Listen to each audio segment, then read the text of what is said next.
सरन्यायाधीश चंद्रचूड यांच्या घरी पंतप्रधान मोदींनी गणपती बाप्पाचं दर्शन घेतलं। त्यावरून महाविकास आघाडीनं घेरलंय। सत्ता संघर्षाच्या निकालाबद्दल काही वेगळं घडतंय का असा सवाल राऊतांनी केलाय। पाहूया। हे सरकार घटनाबाह्य आहे असं स्वतः सरन्यायाधीश वारंवार सांगत राहिले आणि काल त्यांच्या घरी प्रधानमंत्री पोहोचले। त्याच्यामुळे ह्याच्यामागे काही वेगळं काय घडतंय का?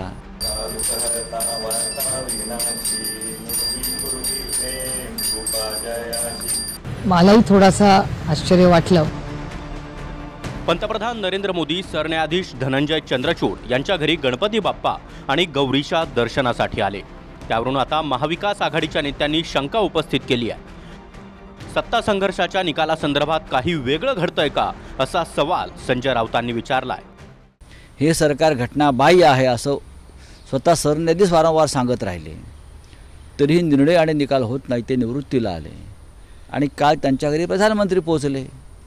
त्याच्यामुळे ह्याच्यामागे काही वेगळं काय घडतंय का? हे सरकार वाचवण्यासाठी किंवा शिवसेना, राष्ट्रवादी काँग्रेससारखे महाराष्ट्र स्वाभिमानी पक्ष हे पूर्णपणे खतम करायचे आणि त्यासाठी न्यायालयाची मदत घेतली जाते का? या लोकांच्या मनातल्या शंका काल घट्ट झाल्या, पक्क्या झाल्या। हे संविधानाला किंवा प्रोटोकॉलला धरून आहे का, याच्याविषयी लोकांमध्ये आणि घटनातज्ञांमध्ये चर्चा सुरू आहे। हे याला म्हणतात बालिशपणा। मूर्खाच्या नंदनवनामध्ये वावरणारे हे विद्वान हे असंच बोलू शकतात। मिलिंद नार्वेकरच्या घरी देवेंद्र फडणवीस गेले त्या टायमाला तुम्हाला काही वाटत नाही का? आजही मिलिंद नार्वेकरच्या घरी आणखी नेते जाणार आहेत। म्हणजे तुमच्याकडे असलेली गुपित मिलिंद नार्वेकर आम्हाला देतो असं समजायचं का? अरे कोण देवाच्या धर्माच्या कामामध्ये सुद्धा तुम्हाला राजकारण दिसत असेल तर तुमच्यासारखे नालायक लोक या देशामध्ये आहेत। हेच या देशाचं दुर्दैव आहे।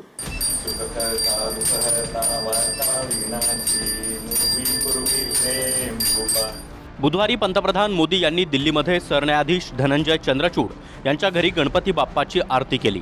मराठमोळ्या पद्धतीनं मोदींनी या आरतीमध्ये सहभाग घेतला। ठाकरेंची शिवसेना आणि शरद पवारांच्या राष्ट्रवादीनं या भेटीवरून शंका उपस्थित केली आहे। महाराष्ट्रातील सत्ता संघर्ष आणि शिंदेंची शिवसेना तसंच अजित पवारांच्या राष्ट्रवादीच्या आमदारांच्या अपात्रतेचं प्रकरण सरन्यायाधीश चंद्रचूड यांच्या बेंच समोर आहे। शिवसेना आणि राष्ट्रवादी पक्ष आणि चिन्हावरून देखील निवडणूक आयोगाच्या निकालाविरोधात उद्धव ठाकरे आणि शरद पवार सुप्रीम कोर्टात गेले। तेही प्रकरण सरन्यायाधीश चंद्रचूड यांच्या समोरच आहे। विशेष म्हणजे चंद्रचूड सरन्यायाधीश पदावरून 8 नोव्हेंबरला निवृत्त होत आहेत। महाराष्ट्रामध्ये विधानसभेच्या निवडणुकीसाठी मतदान 10 नोव्हेंबरच्या नंतरच होईल अशी चिन्ह आहेत।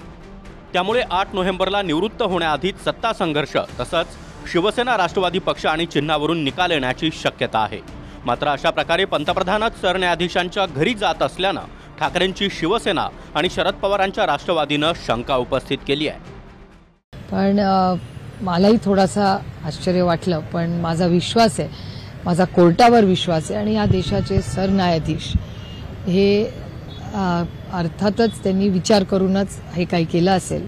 पण माझा आजही सरकारवर विश्वास नाही या, पण माझा कोर्टावर आजही विश्वास आहे। आता प्रश्न हा आहे की अशा प्रकारे पंतप्रधान सरन्यायाधीशांच्या घरी जाऊ शकतात का, किंवा पंतप्रधान आणि भारताचे सरन्यायाधीश या दोन्ही पॉवरफुल पदावरील व्यक्ती एकमेकांना भेटू शकतात का?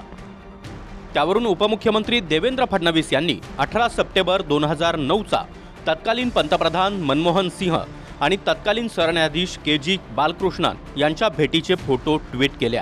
महाविकास आघाडीच्या नेत्यांचा समाचारही त्यांनी घेतलाय। देशाचे सरन्यायाधीश न्यायमूर्ती धनंजय चंद्रचूडजी यांच्याकडे काल पंतप्रधानांनी गणरायाची आरती केली आणि महालक्ष्मी पूजन सुद्धा केलं। सरन्यायाधीश महाराष्ट्रातील आहेत।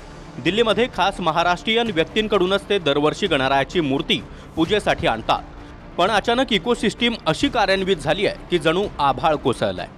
फरक फक्त इतकाच आहे की आधीचे पंतप्रधान त्यांच्या निवासस्थानी इफ्तार पार्टी ठेवायचे आणि त्याला सरन्यायाधीश उपस्थित राहायचे, पण गणपती आणि महालक्ष्मी पूजनाला पंतप्रधान नरेंद्र मोदीजी गेले तर इतका गहजब का? हिंदुत्वाला विरोध करता करता आता गणपती आणि गौरी महालक्ष्मींना विरोध करण्यापर्यंत का मजल जावी? प्रश्न गहन आहे।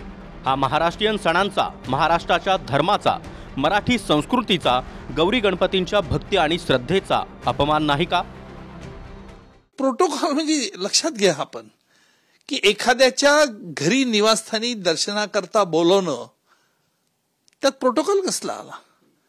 कारण हे वैयक्तिकरित्या त्यांना आमंत्रित होतं आणि वैयक्तिकरित्या ते निमंत्रण स्वीकारलं.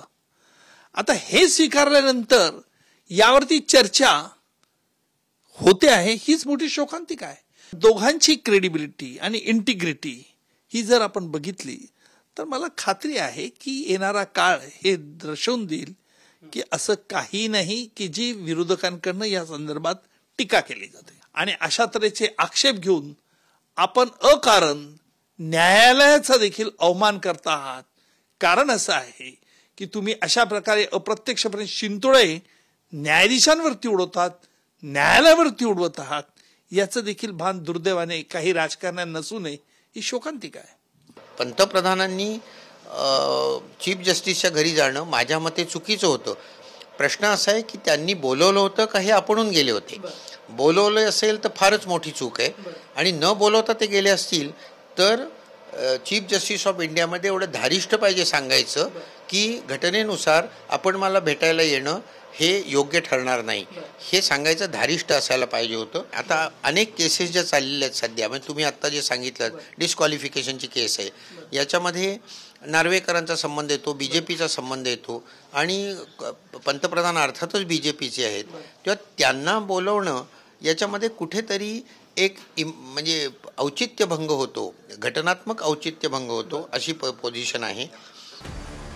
पंतप्रधान मोदी आणि सरन्यायाधीश चंद्रचूड यांच्या भेटीनं महाविकास आघाडी सवाल उपस्थित करते आहे. तरी भेटीच्याच दिवशी लोकसभा सचिवालयानं कार्यालयाचं वाटप केलं, ज्यात शरद पवारांच्या राष्ट्रवादीला कार्यालय दिलं आणि अजित पवारांच्या राष्ट्रवादीला एकच खासदार असल्यानं कार्यालय मिळू शकलं नाही.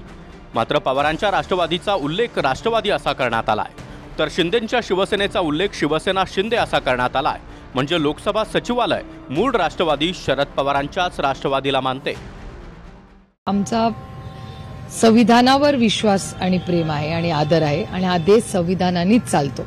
त्यामुळे जे काही पार्लमेंटरी प्रोसिजर्स आहेत त्यांनीच आम्ही काम करतो, आणि त्याच्यामुळे पार्लमेंटरी प्रोसिजरप्रमाणे राष्ट्रवादी काँग्रेस पक्ष हा आदरणीय पवार साहेबांचाच आहे, आणि त्याबरोबर त्यांना मेरिटवर महाराष्ट्राच्या आणि देशाच्या मायबाप जनतेने जी साथ दिली आहे त्या मेरिटवर ते ऑफिस मिळालेलं आहे. उबाटाला सुद्धा त्याने ते उबाटा गट असं केलेलं आहे, काय उद्धव ठाकरे गट असं केलेलं आहे. या संदर्भामध्ये आमचे मंत्री आणि गटनेते श्रीकांत शिंदे हे स्वतः लोकसभेच्या अध्यक्षाला भेटून त्या संदर्भामध्ये त्यांना त्या सूचना करणार आहेत की आम्हाला अधिकृत मान्यता असल्यामुळे शिवसेना शिंदे गट नाही तर शिवसेना हाच शब्द ठेवावा, ही मागणी सुद्धा ते लोकसभेच्या अध्यक्षाला म्हणून करणार आहे.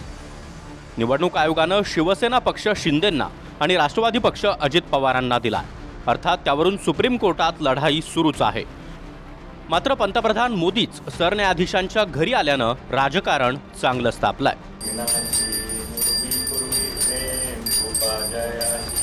Bureau report, TV9 Marathi.